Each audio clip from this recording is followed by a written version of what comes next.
Hello and welcome to another episode of Blooming Curious.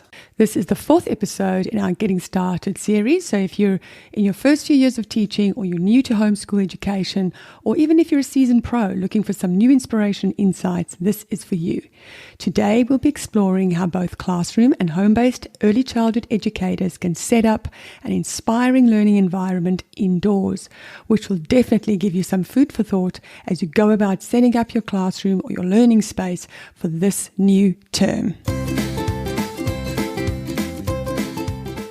Hello and welcome to Blooming Curious, the podcast that's all about nurturing that natural curiosity in our early years kids and students. I'm Edwina, your host from the Ed's Lessons blog, a passionate advocate for play and inquiry, and on a mission to keep children curious and questioning. The days of talk and chalk are over. We're diving into the world of integrated, inquiry and nature-based learning and exploring the strategies that create lifelong learners. So if you're a classroom or homeschool educator or even a curious parent, then this is the place for you. Early childhood is a critical time for development, and the environment plays a vital role in shaping a child's experiences. In fact, in Reggio Emilia settings, the environment is known as the third teacher. So creating a space that sparks curiosity and inquiry is crucial. As educators, we want to be creating an environment that not only fosters a love of learning, but also helps in the cognitive, creative, and physical development of children. So before you begin frantically putting up those posters and the word walls and filling up that space, I urge you to take a moment and just consider this. What does curiosity look like? Our classrooms are not social media opportunities. They are opportunities to provoke curiosity in our students. So how do we do that? The first thing I think that we need to consider is our physical environment. I mean, have you ever walked into a space that feels overwhelming?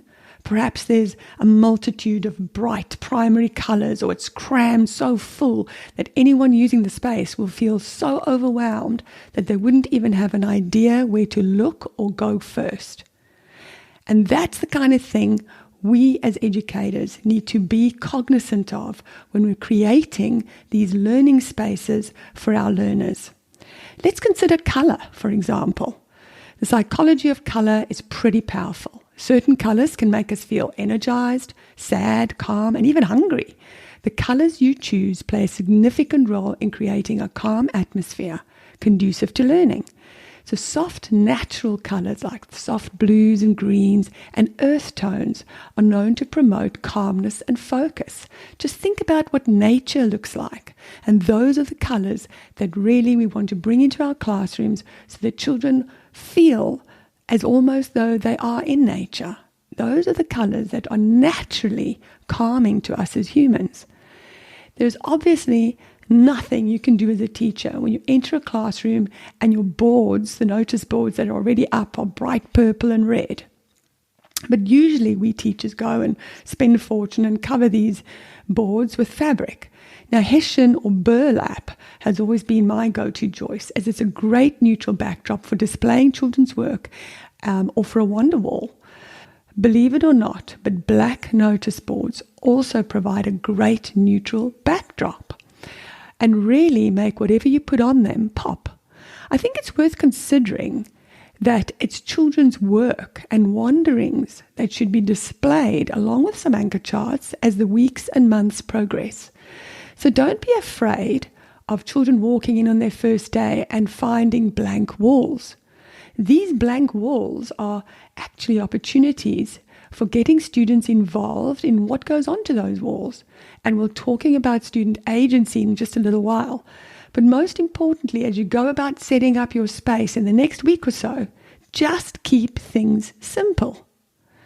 So now, once you've got your colors on your walls sorted, you need to decide on the different learning zones in the space. You'll need a cozy reading nook, places designed for play, and organized spaces. An organized environment promotes a sense of order and helps children develop executive function skills such as organization and self-regulation. Children are just learning to organize themselves and their belongings, so they need a calm and well-organized space to do that. And if you have neurodivergent students, lots of clutter and bright colors is really not going to benefit them or their learning. So really think about and plan for calm, inviting spaces that are well organized. Students should know exactly where everything goes, and also set the expectation early for keeping things orderly. For example, at the end of the day or when they've completed an activity. You can even have photographs of what a space should look like so that children can reset the space themselves. But we need to model and teach children how to use the equipment and materials and how to tidy up once they have finished. You'll probably need to model and reteach these procedures several times, and children will need regular reminders.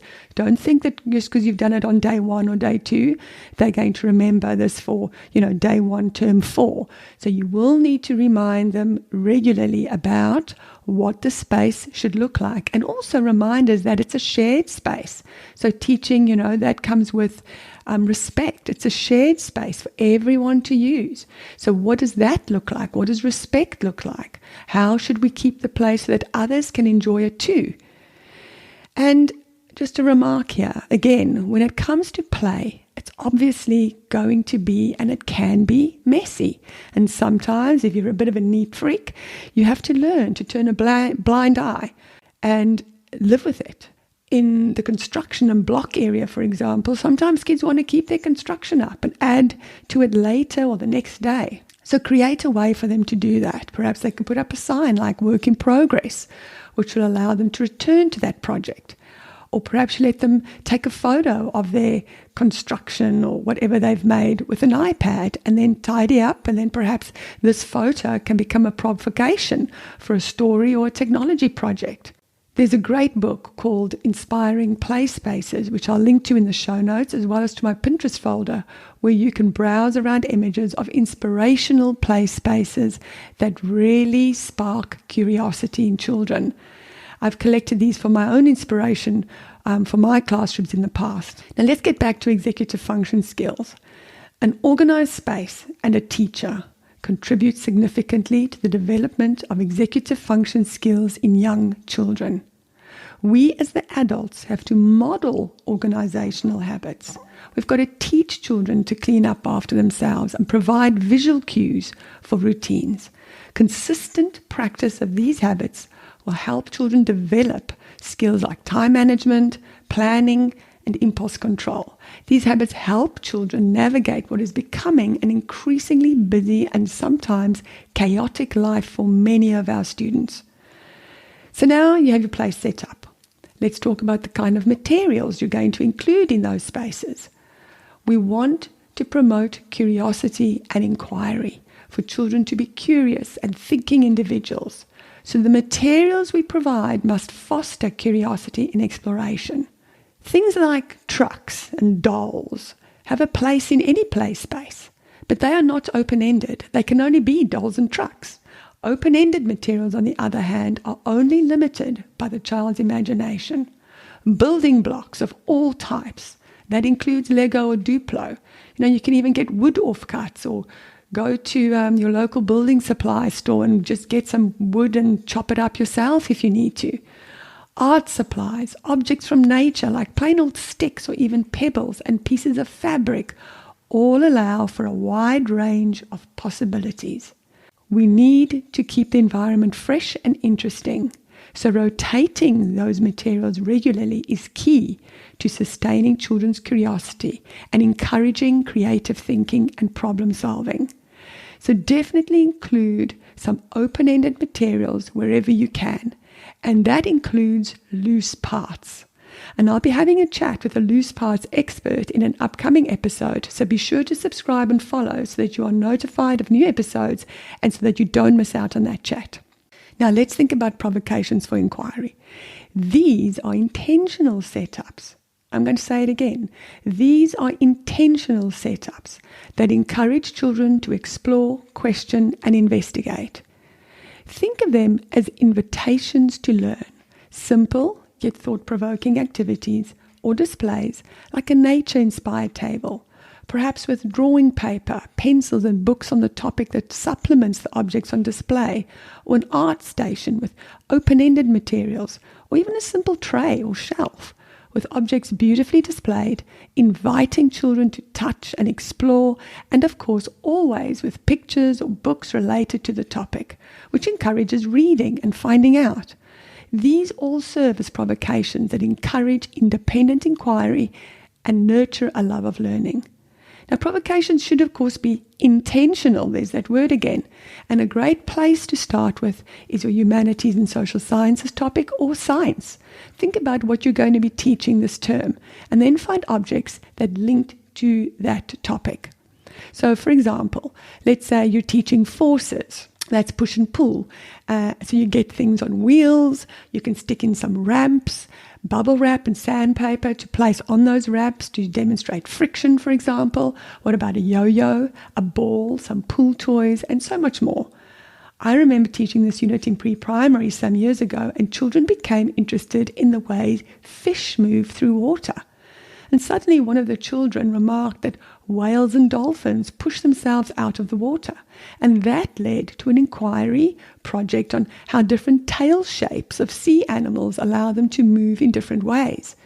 So although we were still experimenting with push and pull, we had this whole side inquiry project going on, with children even creating models of fish with the tails attached with push pins so that they could demonstrate the way the creature moved and how the tail pushed the whales to the surface, for example. It's these kind of moments that make learning and teaching interesting, not only for teachers, by the way, but especially for our students. So don't be afraid to embrace those moments that lead to rich learning experiences. For some creative ideas and provocations, there's a book by Margaret Longstaff. Also remember that just a simple walk in nature or browsing around a second-hand shop are great options for finding interesting and affordable objects that provoke curiosity and inquiry. I'll post a link to the book in the show notes. We will be discussing provocations in future episodes. So again, make sure you subscribe so you don't miss out on that. And if you're in your first few years of teaching, or you're new to home education, or perhaps you're a seasoned teacher who wants some guidance in how to integrate inquiry into your everyday lessons using provocations, then I have a great little e-guide especially for you. Go to resources.edslessons.com/inquiry 101 and get it there for easy step-by-step instructions for integrating inquiry into your curriculum lessons. Now, finally, let's discuss how we promote children's agency in the learning environment. We all want to be seen and heard, don't we? Every person on the planet smiles when their talents and strengths are appreciated and noticed. As educators, we must allow children to make choices about the space and materials. Create areas where they can display their work or contribute to the design of the learning environment. I mentioned earlier about not worrying about filling up your walls for the first day.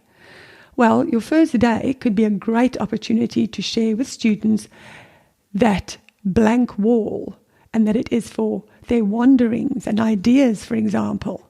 Take a picture of each child and then place a thought bubble over their head, and that's where their thoughts go, that you can spend the next few weeks exploring. And of course, later on during the term and during the year, you could exchange those thought bubbles for their new thoughts and ideas. So by giving them a sense of agency, we empower children to take an active role in their own learning journey. As educators, we need to get away from displaying those 25 identical yellow duck crafts. We need to start thinking about how we give children agency over their work. Perhaps children can decide on their own water bird. Or perhaps they can all create ducks, but we give them the option of different materials. If you were creating ducks because you're exploring the letter D, for example, can't they come up with their own something or other that starts with the letter D? And some may want to use water paints. Some may want to do pencil drawings, and some may want to create a collage.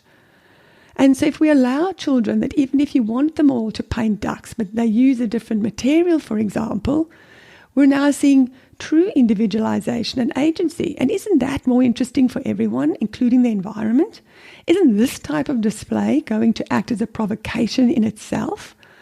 One where we can have discussions around art materials and inspiration and the choices they made.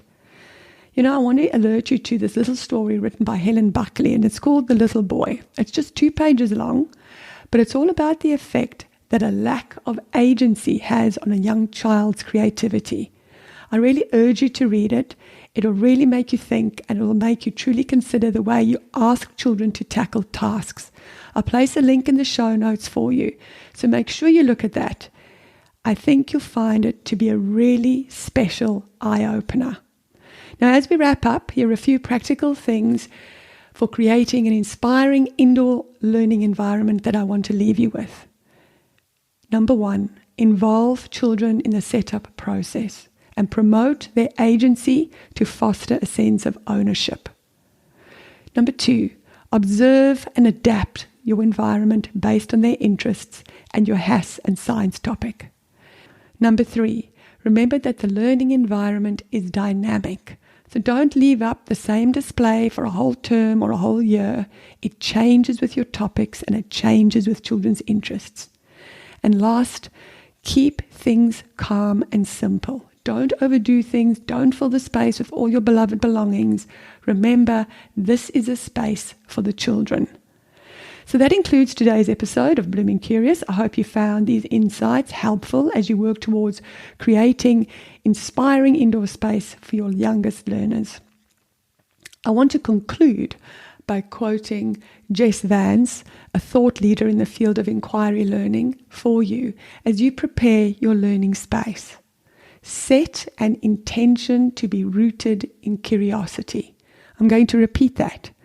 Set an intention to be rooted in curiosity. So remember that your space is intentional. So if you like this type of content, could I ask you to subscribe and leave a review? This is the only way this podcast will grow and get in front of other educators. So if you tap on those 3 dots on the episode and then tap on Go to Show, scroll all the way down and you'll see where it says Write a Review. That's where you go to do just that. I thank you in advance and I really appreciate you showing up and being here. So until next week, stay blooming curious.